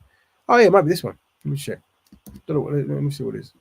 I read it down. We're going to cover it. Some oopsie daisy. Have I clicked on the wrong thing? Oh man, I might have. I know that's actually the link to the show, so that's not any good. I did write when I start seeing governments that have been historically our opposer, Yes. give out these type of quote unquote benefits, it makes me really wonder how insurmountable how the actual wealth gap is that they're doing stuff that's beneficial, because Yeah. we know that that's counterintuitive for them. Very. So This is that very good makes it point. to where we just really got to organize for real. And this is very what the brother said is critical. Like we're always open to people trying to find solutions and backdoor and whatever, but generally, collectively, black people have no friends is really the philosophy that should always be in the back of your head. So there has to be like why are let me give you a case example that there are there always were anti-black speakers, and there were famous European ones, right? And they would go around talking about racism, and everyone would always use them as the face of, oh yeah, there are non-black people talking about anti-black racism, and I remember there was I think it was Francisca Squelski, where she was saying like, you know what, these guys, they don't have the same qualifications as the black guys saying it, but they get paid more money and get more tours than us, and they get on the biggest black shows, but we don't get invited. So already you're seeing that already, even in the articulation of anti-black racism, right? Even in the so-called help, there is a dynamics, and unfortunately, a lot of those individuals who talk about anti-black racism, they do not support reparations. They're very hostile towards certain concepts that black people value, whatever, and that's what it is. So the brother is correct in the sense of you want to be very careful when you are including non-black people in black issues. And Black Betterment hopefully is training all brothers and sisters that we have no friends. So be very aware and have more experienced people like do broker those deals and really review the dotted T. But never be surprised if it's some kind of funny trick. Never be surprised. But that's what happens. Where are we? I was looking for something, but I don't think I wrote it down. It's a shame. I remember writing that somewhere, but I've just got facts and data here. So I mean, I should really write things down more. Thingy. I remember it was earlier. Rap. YouTube. But what do you think, family? The link is there for the people who want to jump in and have your say. We are talking about fun learning for black children. We discuss ways to make learning alluring for black children, and also the black racial wealth gap. We discuss how to use the racial wealth gap awareness to motivate black betterment. We're joined by our frequent contributor, Brother Kamal. And we've also got Brother Dominic as well in giving some nice facts in the forum. And Sister She Reigns was checked in, Brother J Van, and Kabi Kali. I'm saying that wrong. Brother Foster, Stanley is in the house. A very interesting brother. And Mark Smith, big up that brother there, as well as the round table and everyone else who was listening but isn't typing. Feel free to type in. It's quite daunting sometimes to jump on a live panel. It is very challenging, so we give brothers respect to do that and sisters. But feel free to jump in, and we try to make it as constructive as possible so it can be easy. There is no wrong answer here. We do ask that you have a B1 mentality, and even if you disagree, you agree that you center black betterment in your thoughts. Because as long as you're doing that, then it makes it easier to synchronize. But unfortunately, if you want to undermine black progress, then you probably won't be able to. You probably just be sabotaging every stage of the way. So let's see what else we have. To be honest, so we have a person who looks like he has one black parent. To be fair, I think that's what it means. My white mom used to buy plantain and bun from a Jamaican man who used to come around in a van. I mean, brother, it's very good for the brothers and sisters who have one black parent. It's always been interesting for you to get your perspective to jump in there because we understand a lot of stuff apparently might cause anxiety here and there, whatever. But generally, within Black Betterment, if you have one black parent, I mean, we have a stance there that you can contribute to Black Betterment and you can be you are part of the community historically. But this is something that we're trying to really codify. Like, how do the community work together? And naturally, yourself, you're going to marry someone. So we ask, are you marrying within the community group? Or are you marrying out? If you're marrying out, then you are practicing what we call Ham's Redemption, Project Ham's Redemption, apparently. And so we promote what that means and how that affects the black community. But we definitely promote everyone in the black community to try to find a constructive partner within the black community. So the question is, are you within the black community? That's a very important question. But yes, your white mom used to buy plantain and bun from a Jamaican man. good for her and good for you guys. I'm sure it was the best bun of all time. There you go. Okay, let's see what other questions. For some reason, it won't let me post a link. Will it not? Maybe jump in and then give me the link and then maybe I'll post it if you can. Can I send it to you? Yeah. Let me check if you want. Let me see if I've. Let me check. So, let me see if I don't know if I can get in. Mentioned you. Is this you? Who's this? Rap Raven has mentioned Black. No, that's. Give it to if you're gonna send it to the Black Betterment page, not Rap Raven, because I log into Black Betterment when I'm doing the show, so I can promote the show, that kind of stuff. Okay, what's his Foster? Anti-racism is big business. Lots of grifters, both white and black. Yep. Who's this? Bun and cheese. She did bun and me. Cool. There you go. But yeah, one concept we were talking about as well, and I'm gonna get time. I was designing some stuff. I didn't get time, but a concept of because if you look, can we even follow that? So let me actually look. Let me see if I can find the Black Betterment on Instagram and share it. So I'll pull it on because what we do here as well. If you don't know, family, we do like campaigns that we hope go viral, but they never do. Let's go Instagram. Instagram, and then let's see if I can find Black Betterment. Instagram and cookies, allow cookies. Black Betterment in Instagram. There you go. Let's see if I can get some kind of image there. That'd be nice. Oh, yeah, it worked. Let me take that off, and now let me share the screen. And I'll break down how we did it here and how you guys can be a part of that. We have designers and motion designers and UX designers, all that kind of stuff here, and we come up with, obviously, we're very small, but hopefully we can get bigger. There we go. So basically, this is the Instagram page. If those you go follow, it's Black Betterment Building. I think. Yeah, there we go. Share the link. Let me get. Oh yeah, the UK export. Okay, I'm gonna copy that and let me paste it into my document. And I will look at it. But what I'm showing you at the moment, why I find this the multitasking family, is the actual Instagram page. And what you're looking at is one of the first campaigns we designed. Big up Sister Kushti, who helped with this as well. There we go. There you go. Yeah, what we designed was a page where we were promoting the campaign was Black Love Is. So we had week to weeks where we were talking about how to promote a concept of Black love. And at first it was a long paragraph. And it was like, no. She said, why don't we just have a slight little logo, whatever. It's a great little logo that we designed. And then we show two brothers and sisters together, not literally, but two black people together, and in some kind of warm embrace, some kind of loving. And I've actually got hundreds more. I haven't posted it yet because I'm very lazy. That's a nice aesthetic. Yeah, you like that? Good. Yeah, I like that.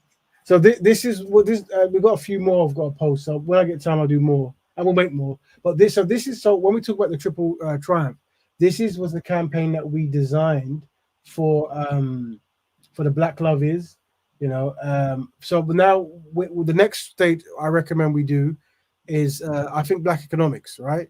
So one idea I was thinking, and I'll design like a temp. So what we do, I'll design a little kind of like image. I'll come here and we can vote and really refine it.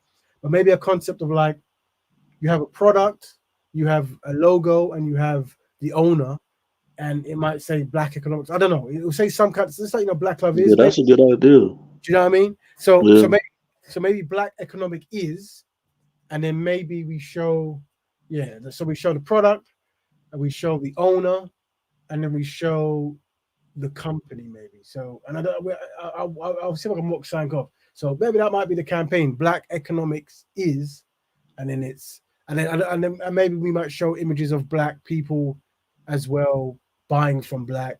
So it'll be like a two. So there'll be one concept where it's image of Black people buying from Black, and then obviously a Black owner, their product. And the reason we're doing it is because we buy many products, right? So if we buy ginger beer, or we buy malt, or we buy seasoning, or whatever it is, milk or whatever, we always buy companies, and sometimes we don't necessarily know the companies. A lot of these companies might have Jamaican flags on it, or American flags, or I'm wearing a black man from America on it, like Uncle Ben or whatever. But they're not actually owned by black people, right? And that's actually a marketing thing by putting, I think historically in America more so, they would put black, because black people used to be the best cooks in America, still are technically, right? But were the best cooks in the old days when the company started. So they would, so a face of a black cook or a servant was always going to sell. And black people would see that and maybe feel at home buying, a face. But technically, we want a black person to own that product, and there are black owners. So, putting the face of the owner of the company, their products or product, and then black economics is, and that might be. So I'm not saying up. Let's see what the writers are saying. Yes, we black and white. There we go. Where are we? Black and white mixed people outnumber black Caribbeans in the UK and the African community as far as too small to absorb mixed population without becoming predominantly mixed themselves. Well, no, black and white mixed people outnumber black Caribbeans in the UK, and the African community is far too small to absorb the mixed population without becoming predominantly mixed. All right, so I'm not sure what you're saying, but here's what it is. If you're saying that there is a person with one black parent and one white parent, well, that concept has existed in the diaspora for years, right? So unfortunately, the enslaver would sexually impregnate, unfortunately, the enslaved African woman, and then there was, unfortunately, there was that scenario, and people were born, but then the children that were born were taken into the black community and became one, and that's why you have a mixture, allegedly, from the past. And then you have a diversity of different blacks and skin tones, whatever, right? So we know that happens and has happened. So it isn't an alien thing, right? So if you Barack Obama, he had one African parent, one European parent, and some people say the best thing he ever did was marry a black woman. Just to become a president and marry a black woman is a very powerful statement. They say there's much he didn't do for the black community at all, but actually, from a symbolic standpoint, it is good to see a black man with a black woman, or a visually person who has black phenotype marrying a black woman, and then hopefully their children will continue. So for you, Brother Foster, if that's the concept that we're dealing with, if that makes any sense, feel free to jump in and let us know your opinions. Your opinions do matter. Yes, we are really the minority. Yep.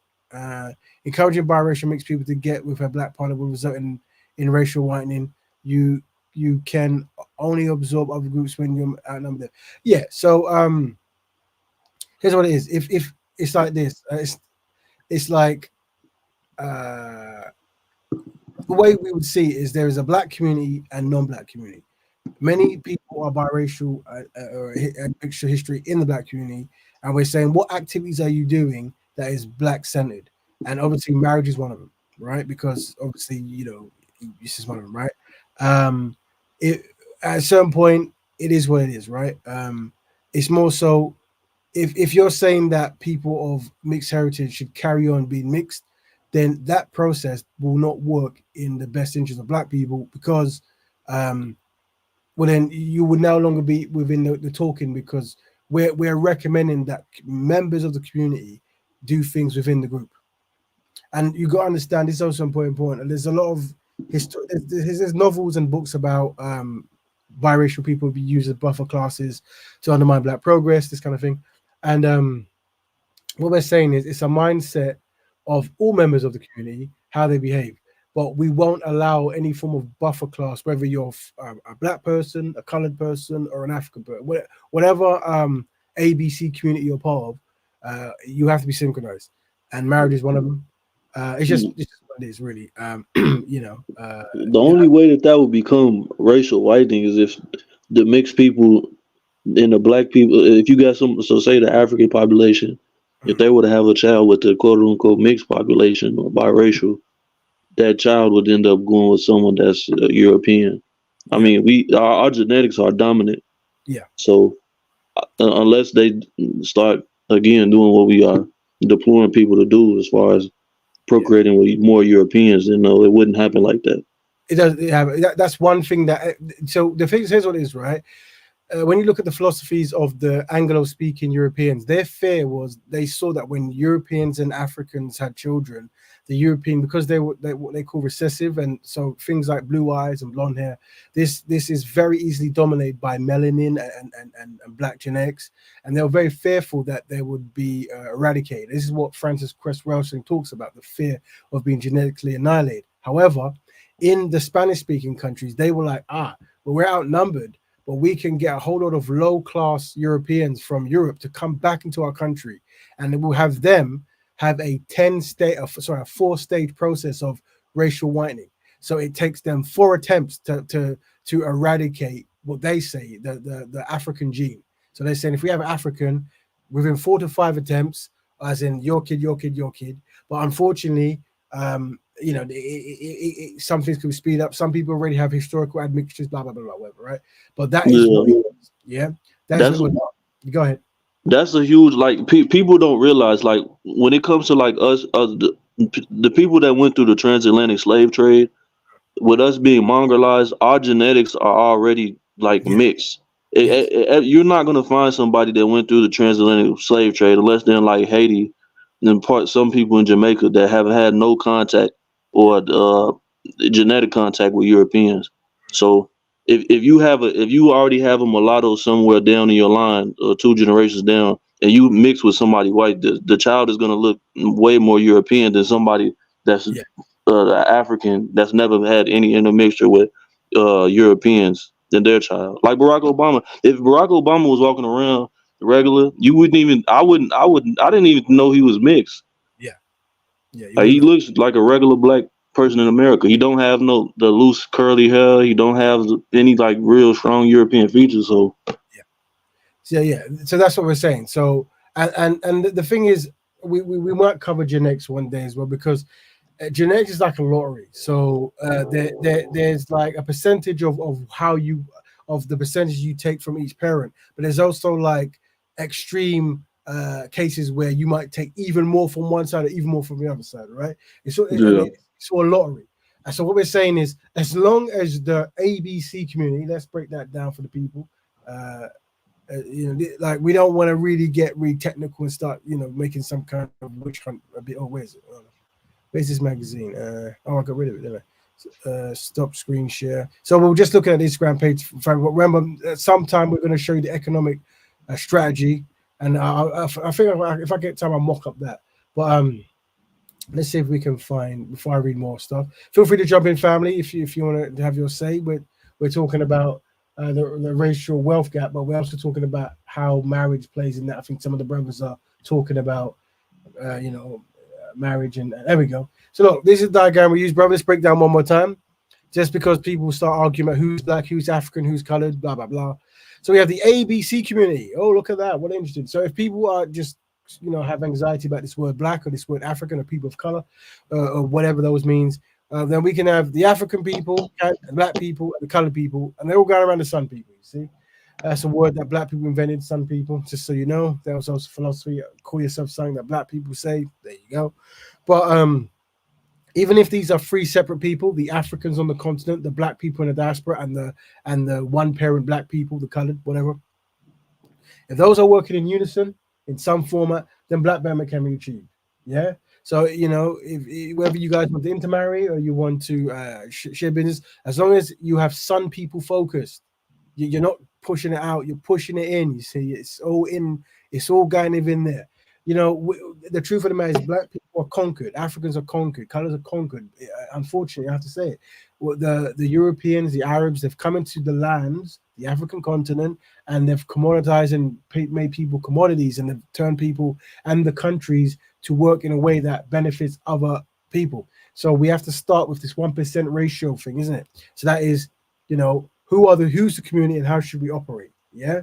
So yes, it would be good if everyone was one way, whatever it is, but we have these 3 distinct identities, it seems now: the African person, the black person, and the colored person. And oh look, ABC.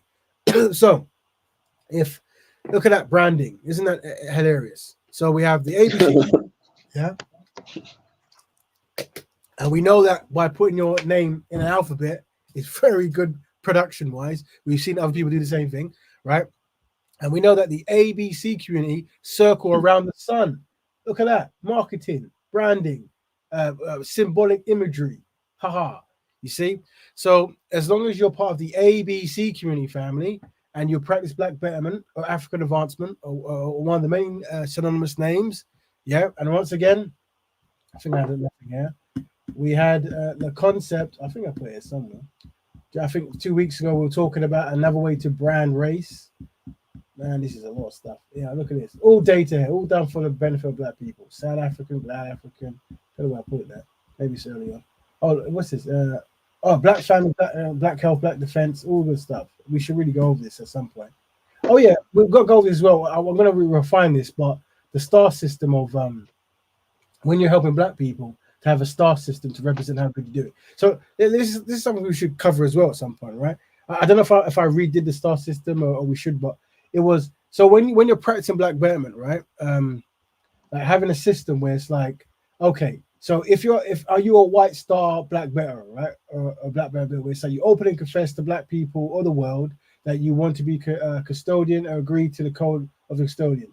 So just by agreeing you want to be, Black Betterment, whatever, you get a white star, right? Now a yellow star is you've joined an institution or collective idea that is actively dedicated to Black Betterment. So if you join an institution that is helping Black people, you get a yellow star, and you're consistently funding an institution or a collective idea that is dedicated to Black people. Then we have the brown star, which is you're within an institution or collective idea, you demonstrate great leadership achievements. That means when you're part of an institution, you actually show great leadership and great achievement. So you get a brown star. And what is a black star?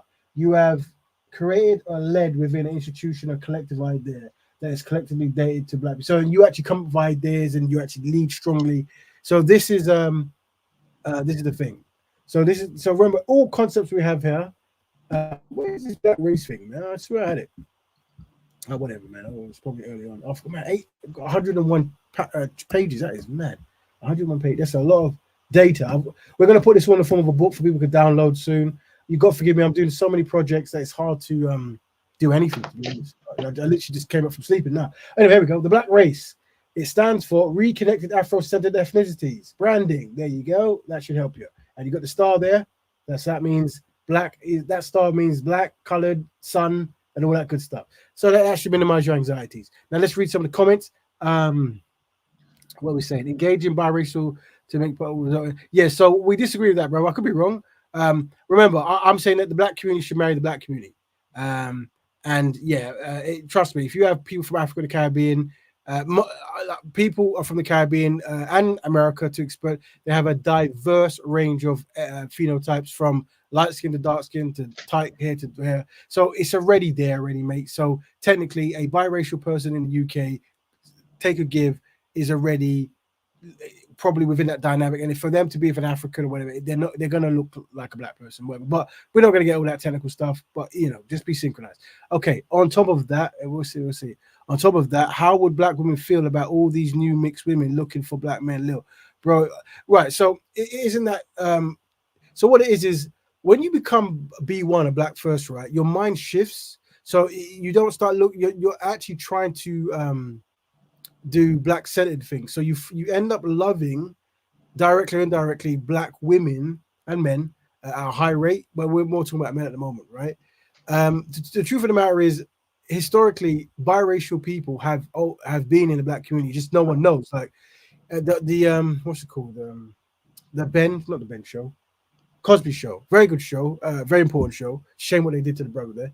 But the Cosby Show, one or two of the children might have been of biracial background. So I found out later on. You would never know, right? Because they're just in the show. Everyone's Black. No one's really watching that. Someone might be from the continent of Africa. Some might be the continent of the Caribbean. Some might be Afro-American. It's just Black people being synchronized, right? When you're synchronized, we don't need, like I said, you never bring forward your outering zone. So you never go, oh, by the way, my granddad is white. Or by the way, I live in this country that's white. You only bring Black things, right? And that's the goal. If that makes sense, let me know. But feel free to jump on, family. Existing when Black people massively outnumber mulattoes. That's not the case. I don't know what you're trying to say for us, but let us know just so we understand. Where can I access these grants? Oh yeah, sorry, bro. There's actually I was given a link, and let me actually click on that link. Is it here? Export. Let me see if I can click on that. So I'm going to put this link. This is what. Oh yeah, see, bro, what you posted. This, I think I saw this in an advert. So let me. This is brother Dominic giving this data here. Thank you. I'm going to put it in the link so you guys can see it, and then I'll share it on this thing here, on my. There we go. Yeah, and let's have a look. So, there we go. I've got it. Sorry about it. Let me jump on it. So this is the UK we're dealing with at the moment. So if I go share, present screen, stop share, present, and then we share to share, please. And let's go to this one here. Share. So in the UK, I saw this on YouTube. Let me unshare that. Reject that cookies, please. Get rid of this thing. Oh, share. Oh, I can't hide. There it is. So yeah, what's this? The UK government back-owned finance and insurance to help British black-owned businesses elevate with their exports, right?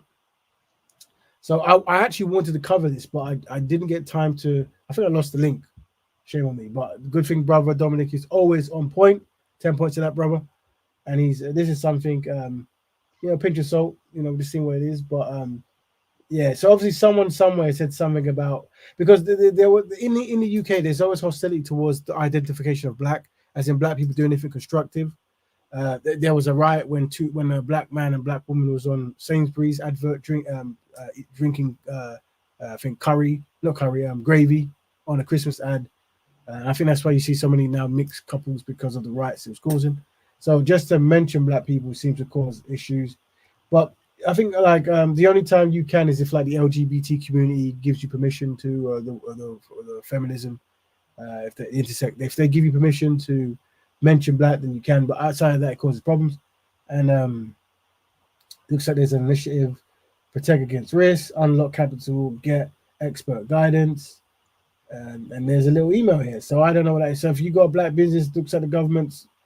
Technically, the government is going to help you, right? That's the thing. You pay taxes, right? That's the thing, right? That's the thing. Sometimes we forget that when you live here, you pay taxes, right? And it's meant to benefit the people, right?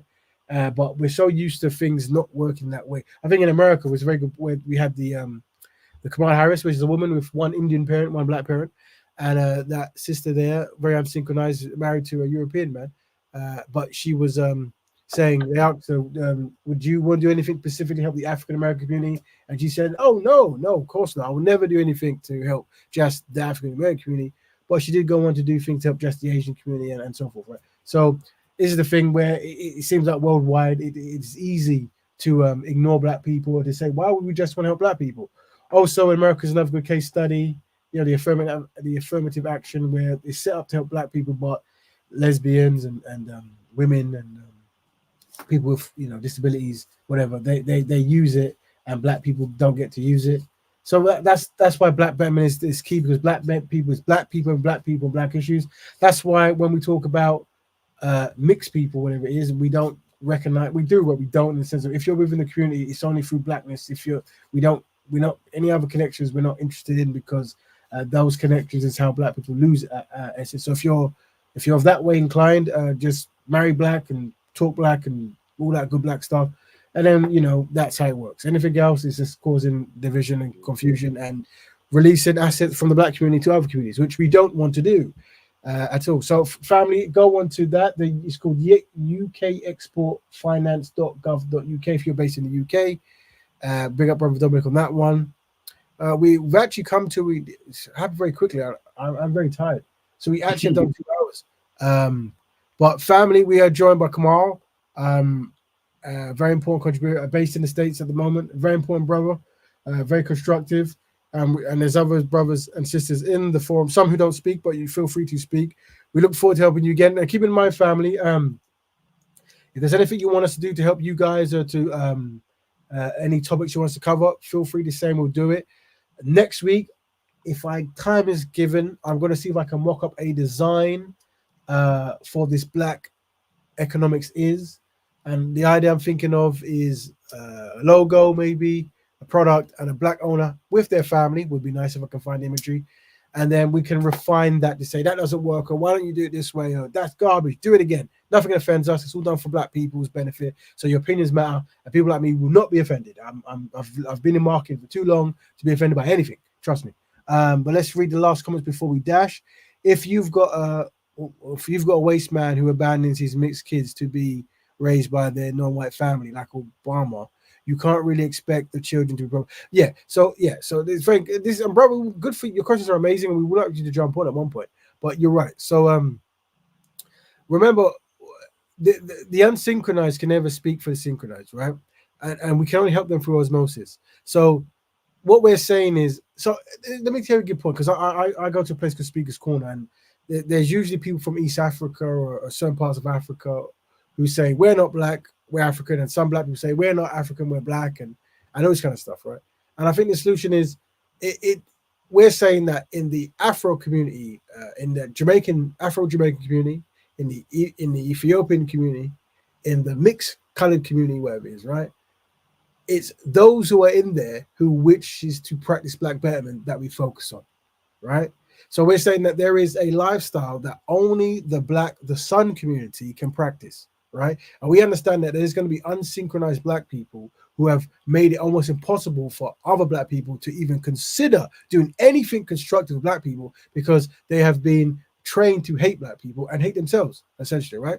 Or help a part of themselves, right? So we know we can't help everyone. What we can do is get a small number, the open door elite, to be synchronized, to practice lifestyles and concepts that makes it alluring for all of the members of the ABC community, to practice Black Betterment. So there's always going to be unsynchronized brothers and sisters galore, non-stop, all the time, right? But we have to focus on a concept that allows people, if they want, to practice something and be a part of the open door elite that is working. So you will find some brothers who their fathers abandoned them, but somehow they go through some experience where they want to practice Black Betterment and they give that testimony.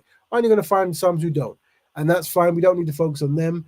It's all you need to know is if there's 100, if there's an ethnic group called this or an ethnic mix called that, if only 3 of them want to practice Black Betterment, so be it. Because we understand that change actually comes from the 1% anyway in life. You see, so they are welcome to be part of that 1% who is speaking on the collective benefits of Black people and a different variant, so we can get a nice balance. And then we try to find solutions. So remember, we're solutions led. When you're solutions led, you always have a solution to the question, and that is your solution, my good man. Raven, I'll send you a few links to promote on his. Thank you, family. Brother Dominic is a very important brother. He's always on the job, and we give him 10 out of 10. Now we're joined by the most insightful, most important brother Kamal. Brother, any last words you'd like to say to the family before we go? All I'd like to say is just give a directive to everybody that's listening, especially my men out there. Just make it your job this week and this month or going forward to help out our youth, especially our young Black boys. Well, I only like using the term boy. Our young Black men do go out and do something that's gonna help 1, 2, 3, 4, however many you can. Even if it's the smallest way. If you see he needs school supplies, go get him that. If you see a sports team they need cleats, go do that. Just any information. If you see a young brother you come across doing something that you don't see as positive, just go try to give him some information. That's all I gotta say. Try to get better every day. There you go, brother. We give thanks to that, brother. Good insight there, good information, and they definitely want to be doing that. So to everyone, Black Batman and Black Man to all. Until next week, Black Batman, have a good day and a good night. Thank you very much, family.